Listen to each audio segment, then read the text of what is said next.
वरहमतुल्लाहि वबरकातुहू। मेरा नाम मोहम्मद अब्दुल्ला है। ईद के दिन स्वीडन में कुरान करीम की बेहरमती की गई और इसको आज़ादी इज़हार राय का नाम दिया गया। इसके रद्द-ए-अमल में मुसलमान की ज़िम्मेदारी क्या बनती है?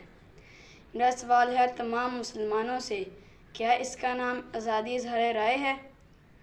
अगर यही काम किसी मुल्क के झंडे के साथ किया गया होता तो क्या वो इसी तरह खामोश रहते? क्या मुसलमान के ईमान कमज़ोर हो चुके हैं? क्या मुसलमान के ईमान सो चुके हैं? क्या मुसलमान तादाद में कम हैं? क्या मुसलमान के पास असबाब की कमी है?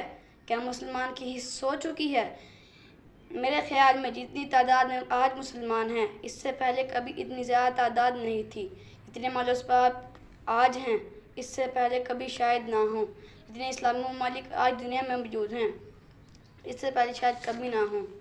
लेकिन इसके बावजूद कभी नबी करीम सल्लल्लाहु अलैहि वसल्लम की शान अक़दस में गुस्ताखी की जाती है, कभी कुरान की बेहरमती की जाती है, मगर मुसलमान खामोश तमाशाई बना बैठा है।